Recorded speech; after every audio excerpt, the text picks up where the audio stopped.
Десятки якутян пострадали от действий единого юридического центра. Представители компании обещали положительный исход любого дела, а также оформление документов в кратчайшие сроки. И, конечно, так называемая услуга обошлась гражданам в кругленькую сумму. Позже выяснилось, что те, кто представлялись блюстителем закона, оказались настоящими аферистами. Юристы-аферисты – тема нашего сегодняшнего разговора. Здравствуйте! В мае 2016 года Дмитрий решил сделать своей супруге сюрприз. Семья давно мечтала о частном доме и земельном участке. Юридическая компания предоставила полное сопровождение, оформление участка и продажу. Внимание на экран. Вот это было их здание, там головной офис получается. Вот здесь был баннер, вывеска их, единый юридический центр, где предоставляет земельные участки, их продажа и оформление их. Они там находились, да? Да, вот там 4-й этаж получается, юридический центр. Вот остатки осталось от них. Вот. Офис был большой? Да. Ходишь, тут тамбур получается, у них там 6-й. Тут офис получается, за офис заходишь, кабинет директора. Дмитрий сегодня у нас в студии, поприветствуем. Добрый день, Дмитрий. Нам рассказали, что вы узнали о едином юридическом центре через объявление, которое стало для вас решающим фактором. Почему вы решили обратиться именно в эту фирму? Я пришел в офис, посмотрел обстановку. Обставлено дороговато, я бы сказал. Много людей, офисных работников. В общем, красиво обставленные кабинеты, приветливый персонал и офис в центре города. Почему бы вот и не поверить таким людям? Да, действительно, это очень актуально сейчас, потому что именно реклама решает, так сказать, много. Не зря говорят, что реклама – двигатель торговли, да, потому что сейчас очень большой упор делают именно на то, какой будет кабинет, что это будет, да, как вы сказали уже, да, дорогая мебель обязательно, это будет показывать, что сотрудников очень много. Почему? Потому что если мы видим, что дорогой кабинет, дорогая мебель, есть сотрудники, то есть персонал хватает, то есть, да, соответственно, мы уже понимаем, у нас доверие есть, потому что, ну, вот уже давно работают, то есть им, так сказать, не жалко было взять этот персонал, нанять, да, его нанять, да, и так далее. Поэтому здесь основной критерием является именно привлечь. И вот я услышала то, что сказал Дмитрий, да, что все включено. Это тоже является таким главным критерием. То есть вам ничего делать не надо будет, мы все за вас сделаем, и вот, собственно, чаще всего это заканчивается тем, о чем мы сегодня говорим. Как они с вами общались? Что они вам обещали, говорили? Для начала они предложили мне 3 участка, после чего мы поехали, осмотрели их. Один из них мне приглянулся. Мы договорились, потом назначили встречу. Я должен предварительно был внести как в качестве бронь в размере 15 тысяч, как бы забронировать этот участок. Все, оформили. Остальную сумму должен в течение месяца там доплатить полностью причем. Потом оформили документы. Документы на участок так мне не показали, потому что там была прирезка. Сказали, пока оформляется. Один с вами юрист должен быть работать или несколько? Не, начинал-то сам директор Иванов Иннокентий Лукич. Сам директор? Да, он предложил, показывал все эти участки мне, мы с ним ездили. Деньги тоже он получал из рук лично. Как они объяснили, чьи это и участки? Он сказал, да, это ихние. Им принадлежит? Да, это его участки. Наша съемочная группа вместе с Дмитрием выехала на тот злополучный земельный участок, который ему предложили оформить в собственность единая юридическая компания. Давайте посмотрим на наш видеорепортаж. Это является прирезкой к этому участку, который продавали мне. Фирма «Юридический центр».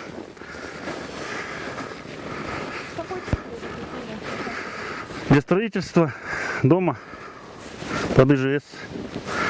Документации так и должно было бы. Вот он, как выглядит. 540 тысяч с их оформлением полностью. Показывали документы, когда предлагали это? Нет, конечно. Сказали в стадии разработки, так как вот эту прирезку должны были объединить в один единственный, ну, в общий участок. Пострадавших от этой фирмы, от единого юридического центра, слишком много. Следователь брал у нас показания, и в общем у нас получился ущерб общий где-то почти под 10 миллионов рублей. Где должен был стоять дом? Здесь, вместо вот этого сарая. А какой собирались построить? Двухэтажный, знаешь, 3 детей. По-любому места много надо.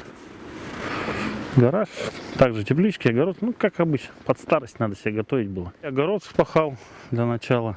Ну, и привел кусты в порядок. Смородину.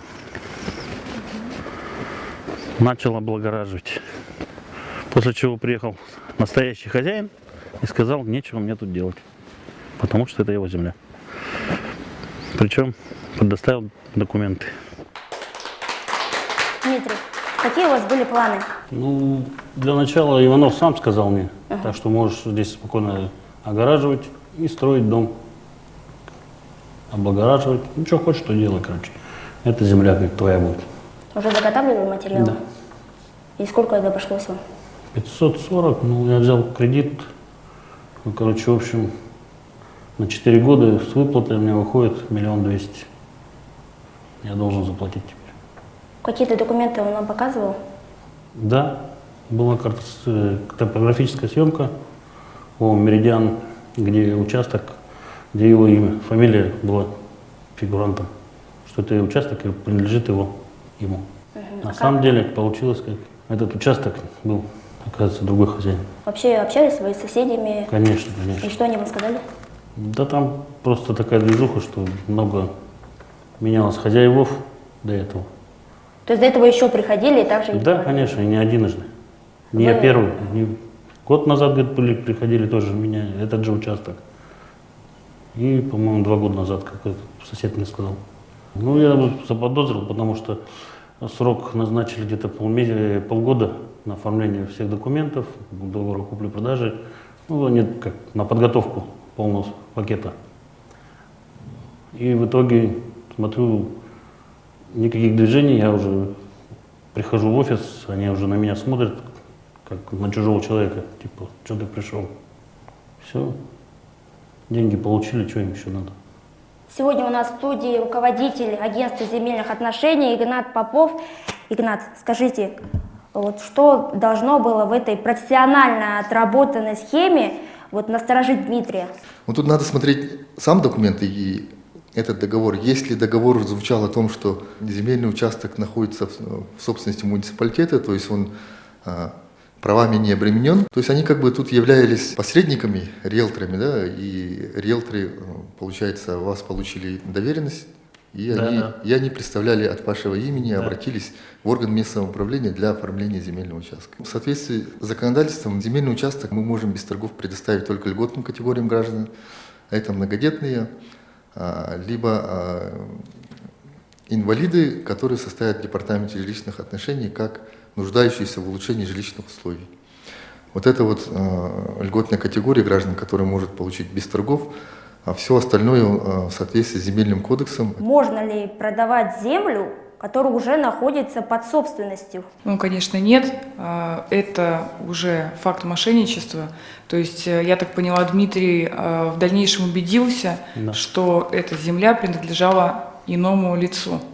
И я бы хотела сказать, что вот в чем была ошибка, да, как бы вы могли выявить незаконность всей этой сделки, если бы вы обратились в МФЦ и запросили бы выписку из ЕГРН и убедиться, что земельный участок с такой-то определенной категорией земель, с кадастровым номером таким-то принадлежит кому. Если этот земельный участок находится в собственности физлица, значит продажа может осуществляться только от этого физлица или от организации, если такой участок принадлежит организации. В вашем случае, я так понимаю, не муниципалитету принадлежало, а все-таки конкретному лицу имелся... Нет, вам сказали, что юридическому центру, а потом пришел какой-то мужчина и сказал, что это его земля, да? Да. И в итоге по документам-то кому принадлежало это фактически? Физлицу. Физлицу. Вот они, получается, совершили мошеннические действия, обманули вас. Вот если бы вы, то есть каким образом вам можно было проверить легальность их действий, это вот запросить сведения из реестра прав на недвижимое имущество, то есть и убедиться, кому действительно оно принадлежит. Ольга, разберите ситуацию, достаточно вот тяжелая, да? Я бы даже сама бы поверила, если бы юристы ко мне пришли и сказали, вот это ваша земля. Все документы показали, все предоставили. Вот как вообще вот этому противостоять?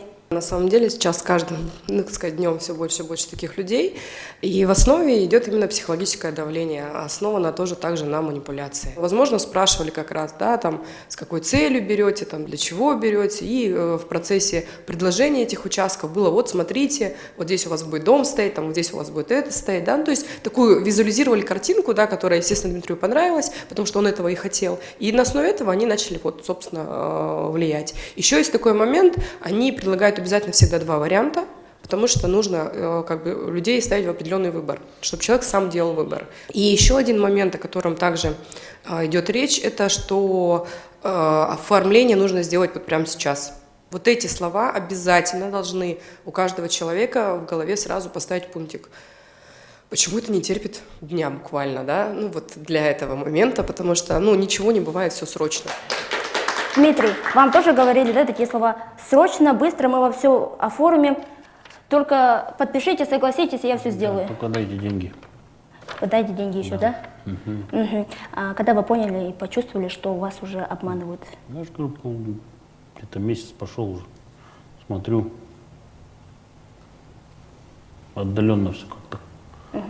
Приходишь, обращаешься, они развернулись, там у нас дела туда-сюда, где директор уехал, по другим участкам показывает или что-то там. Получается, он каждый раз откладывал Каждый встречу. раз, да, бегал как будто от меня, бегал. Первое заявление написал в МВД, после чего пришел следователь, провел расследование, потом позвонили с юридического центра, директор сам Иванов сказал, что вернет деньги, так как участок, оказывается, не его почему-то. И вернул часть суммы, 100 тысяч всего рублей. Остальное обещал тоже заплатить. Потом были гарантийные письма. Каждый раз откладывалось. И все это растянулось где-то в пределах 1,5 года уже. Вы не проверяли земельный участок на наличие собственности? Нет. Не проверяли. Хорошо, Игнат, у меня такой вопрос. Где и как можно проверить, что земельный участок находится в собственности? Право собственности можно проверить в управлении Росреестра. Заявление подается через многофункциональный центр, через центры «Мои документы». Либо если вот эти вот сведения неизвестны, в принципе, можно подойти и в агентство земельных отношений. Вот, то есть либо в Росреестр обращаться, управление Росреестра, либо в агентство земельных отношений в рамках личного приема. А как обращусь я, например, если я не знаю даже кадастрового номера, ничего уже не показывает мне продавец этот вот? Вы туда выезжали, и, в принципе, Да, вы знаете, где этот земельный участок расположен. Мы можем его посмотреть по электронной карте, которая у нас есть. Мы можем, примерно все равно можно установить, где земельный участок расположен. Понятно. Дмитрий, вы оказались не одни в этой ситуации. Как вы поняли, что есть еще и другие жертвы? Ну, после обращения с неоднократными жалобами, претензии я писал официальные в юрцентр. Приходил, там много было людей, которые возмущались, ругались с директором, с работниками этой фирмы. Ну, мы с ними встретились, поговорили, создали группу. Пострадавших более 40 человек. Более 40 человек. Все они по земельным вопросам? Нет, все по-разному, но большинство по земельным. Были даже те участки, которые они предлагали несколько людям. Один и тот же участок, получается, они продают дважды или трижды. Мошенники, которые должны были решить эту проблему, профессионально вошли в доверие, забрали деньги и исчезли бесследно. В результате десятки якутян остались без своих накоплений и с оформленными кредитами. Судя по историям наших героев, это была достаточно четкая и обработанная схема. Если говорить в целом, давать оценку деятельности этой организации, мне по роду деятельности моей пришлось несколько раз столкнуться, в том числе и с директором. Впервые я с ним столкнулась в 2015 году. Моим доверителям был причинен ущерб имуществу их. Директор этой организации Иванов в пьяном состоянии совместно со своим товарищем из-за того, что таксист отказал их подвозить. В пьяном состоянии? Да. как раз-таки от здания японского дома, вот в котором у них находится офис, они просто разломали машину, били руками и ногами. В рамках этого дела я изучила его характеристику, поскольку мы ознакомливались, имеем такое право. И я помню, что неоднократно этот человек привлекался к уголовной ответственности, в том числе был судим. И в тот момент я как раз-таки узнала, что этот человек является директором юридической фирмы. И у меня возник вот такой вот, естественно, когнитивный диссонанс, можно сказать. То, что касается именно вот деятельности Единого юридического центра, когда мы разговаривали с оперативным сотрудником, он прямо вот достал распечатанную фотографию, вот как раз-таки это части рекламы, все, что вот сейчас психолог говорила, это вызывало у граждан доверие. Потом офис находится в достаточно таком красивом месте, офисное помещение в центре города, все прилично, поэтому они цены-то ставили такие достаточно недешевые за свои услуги. Юлия, у нас как раз-таки есть вопрос с аудитории, да, пожалуйста. Ага, вот у меня вот такой вопрос. Как можно обезопасить именно свой участок от таких мошенников и себя при покупке недвижимости? Если участок находится у вас в собственности, в принципе, ваше право подтверждено в Росреестре. И тогда он бесспорно ваш. То есть если у кого-то будут какие-то правопритязания, то это только через судебный спор на ваш земельный участок. В случае же, если вы приобретаете этот земельный участок, в соответствующий орган делается запрос о том, кому принадлежит, кто является собственником, и, то есть установить право обладателя. Дмитрий, сколько заявлений было написано за все это время? Я уже сбил со счету, потому что я писал в МВД, в прокуратуру, даже в СМИ. Я говорю, уже слишком много. В данной ситуации, конечно, обращение только в правоохранительные органы. То есть это, как бы, если есть договорные отношения, если есть официальные документы, подтверждающие, что человек оплатил какие-то денежные средства, то это только правоохранительные органы. Мне известно, что достаточно долгий срок не возбуждалось уголовное дело, так долго тянулась проверка. И когда мы уже обращались с моими доверителями с такими заявлениями, дело так и до сих пор находилось на проверке. И вот эти наши заявления, они также были добавлены в качестве еще одних эпизодов незаконной деятельности этого человека. И вот в июне, насколько я помню, 17 июня дело было возбуждено, чему мы были бесконечно рады. Очень, конечно, повезло, что сейчас дело все-таки возбуждено. Я думаю, что будет в скорейшем времени дан какой-то уже более вразумительный ответ. И с учетом того, что, я думаю, все-таки Иванов у нас будет найден, и будет предъявлено обвинение, человек понесет наказание.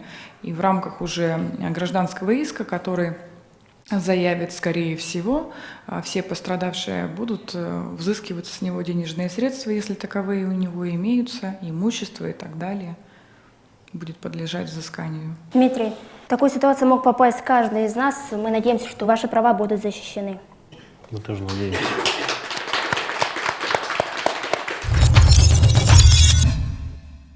Сегодня мы говорим об аферистах, которые выдавали себя за блюстителей закона.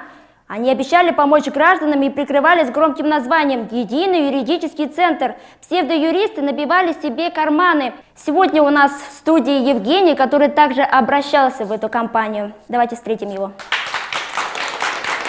Евгений, по каким вопросам вы решили обратиться именно в эту фирму? В эту фирму я обратился с простым вопросом составления иска и представления моих дел в суде определенного юриста. И сколько времени это заняло? Дело заняло более года, то есть с 2016 года, с июля месяца, до января месяца 2018 года велась якобы деятельность этих юристов, то есть активно имитировалась ход действия, ход следствия какой-то там, запросы какие-то определенные.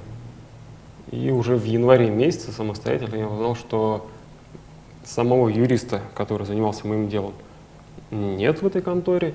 Сама контора занимается мошенническими действиями. За услуги псевдоюристов, или как они, юристы-аферисты, пришлось оплатить сразу же 40 тысяч за услуги, которые возвращены не были.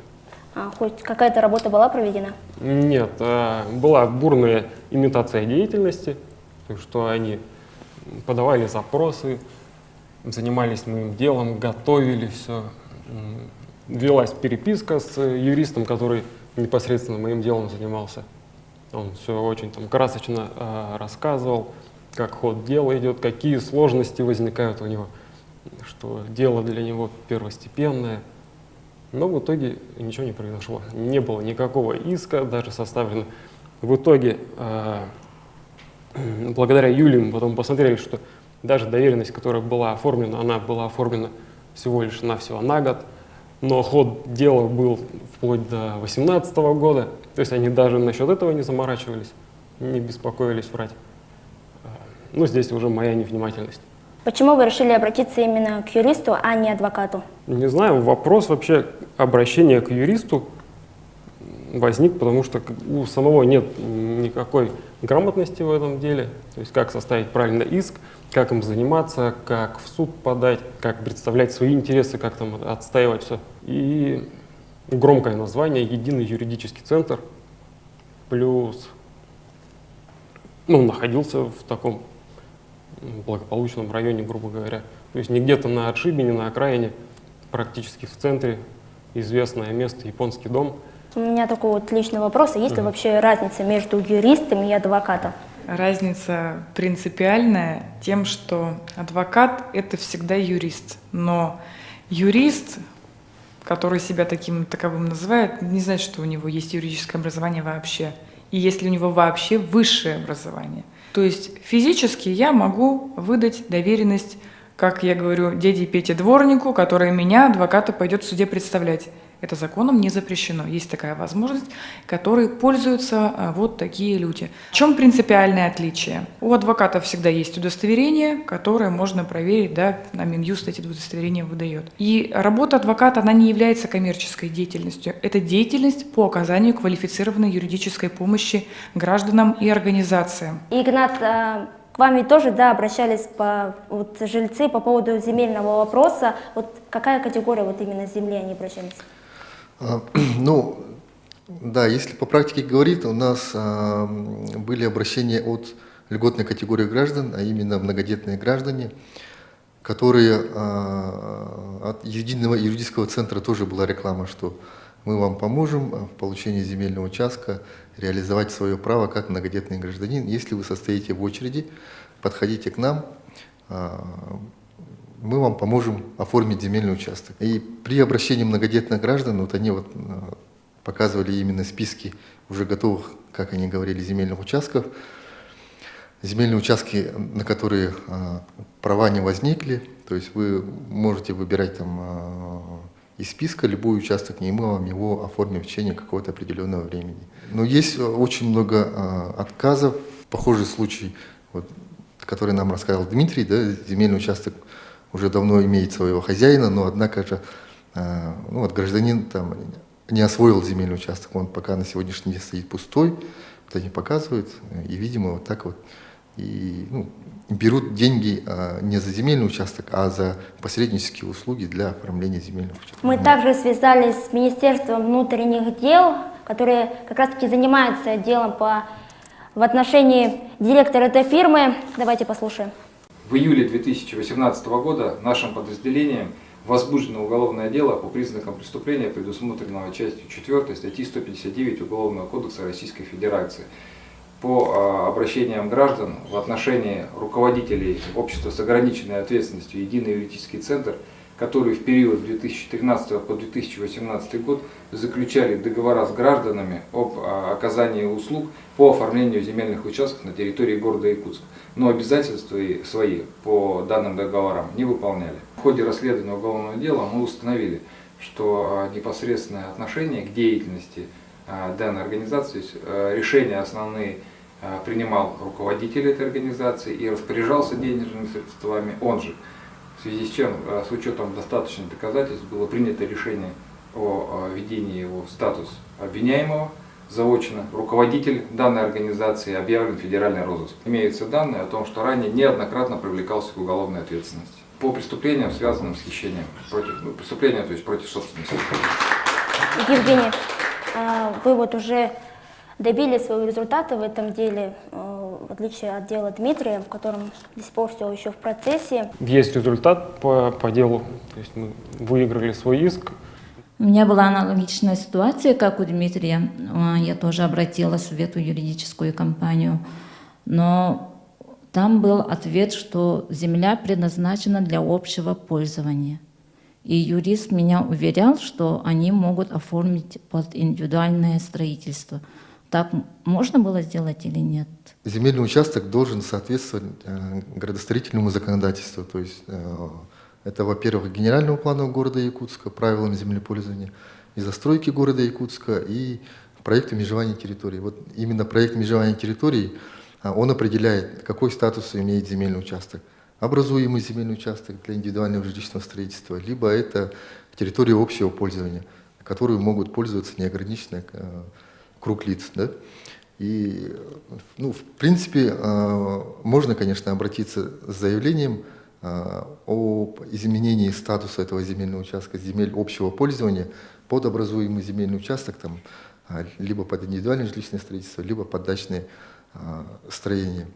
Но тут все зависит от, как я уже сказал, от трех этих документов. То есть, если в генеральном плане там указано, что возможно использовать под ИЖС, тогда возможно. Но это рассматривается комиссионно и утверждается решением Якутской городской думы. Я бы хотела более подробно рассказать про историю Евгения. Она кардинально отличается от истории Дмитрия, совершенно другая по характеру. И здесь выявлены в нашей истории иные признаки мошенничества. Вот в части тех документов, которые Евгений мне принес, первоначально он обратился к нам в коллегию и показал договор об оказании юридических услуг и квитанцию. Благо такая имелась. Хорошо, что она вообще была ему выдана. Общество с ограниченной ответственностью «Единый юридический центр» 5 июля 2016 года заключило с Евгением такое соглашение, но деньги были внесены Евгением 13 июля. На всех этих документах имеется печать ООО «Единый юридический центр». На тот момент ООО «Единый юридический центр» был ликвидирован уже как несколько месяцев. И существовала другая организация – ООО «Юридическая компания «Единый юридический центр». Формально очень такое похожее название, но это совершенно другая организация.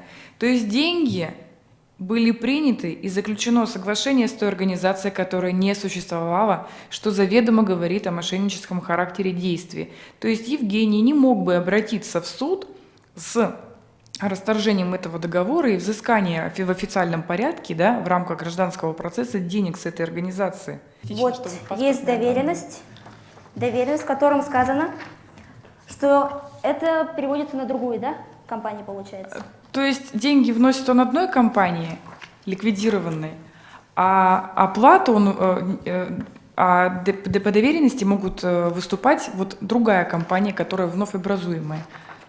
Новая совершенно. И сразу ты не заметишь, поменяли одну букву и все. Не одну букву, два слова вставили, юридическая компания получилась. Вот эти документы. В данном случае, если говорить, здесь Евгений мог или не мог подозревать о том, что его обманывают. Только один момент, если бы он проверил данные этой организации. Я надеюсь, что приглашенные наши гости все-таки доведут дела до конца и справедливость восторжествует. Никогда не подписывайте документы, не проверив, не верьте громким словам и красивому антуражу. Уголовное дело в отношении директора все еще продолжается, а следствие ведется. Если вы также стали жертвой мошенников, боритесь за свои права, не сдавайтесь и ни в коем случае не молчите. На этом все. Всего доброго. До встречи в эфире.